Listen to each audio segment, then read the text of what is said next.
यो परम प्रभुबाट भएको हो अनि हाम्रो दृष्टिमा आश्चर्यमय छ।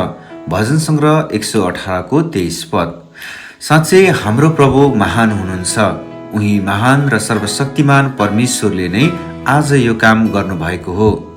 विगत 8 वर्षदेखि हाम्रो विश्वासी परिवार अति नै गाह्रो तरिकाले घरको बरन्डामा यसरी सेवा सङ्गति गर्दै आएको थियो।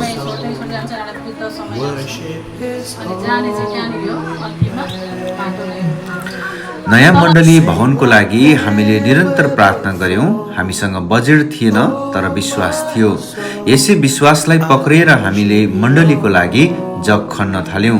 प्रभुले निरन्तर अनुग्रह गर्नुभयो। चाहे घाम होस् कि पानी, हामी निरन्तर लागि पर्यौं, किनकि उहाँको वचनले भन्दछ, जसले मलाई शक्ति दिनुहुन्छ उहाँमा नै सब कुरा गर्न सक्छु। फिलिपी 4 को 13। यसरी मण्डली भवनको काम हुँदै गर्दा धेरै प्रभुका जनहरू आउनु भएर प्रार्थना गरिदिनुको साथै उत्साहको वचनहरू बोलिदिनु भयो।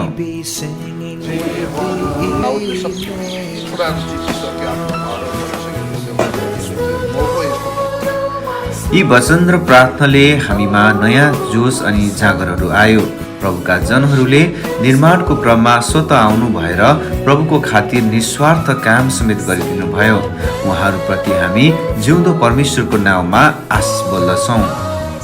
त्यसो त परदेशमा रहनु हुनेहरूले पनि यस मण्डली भवनको लागि ठूलो सहायता गर्नुभएको छ। दक्षिण कोरिया स्थित प्रभुलाई पछ्याउने मण्डलीका आदरणीय गुरुबा अनि गुरुआमा लगायत सबै विश्वासी परिवारलाई पनि हामी यो समय धन्यवाद ज्ञापनको साथमा प्रभुको नाउँमा आशिष बोल्दछौँ।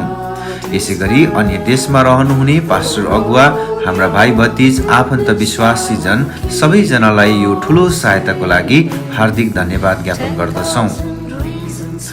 साथै हामीलाई वाद्यवादनको सामग्री, बाइबल, कुर्सी लगायतको सामग्री उपलब्ध गराउनु हुने प्रति पनि यस आशाको किरण मण्डली परिवार हार्दिक धन्यवाद ज्ञापन गर्दछ।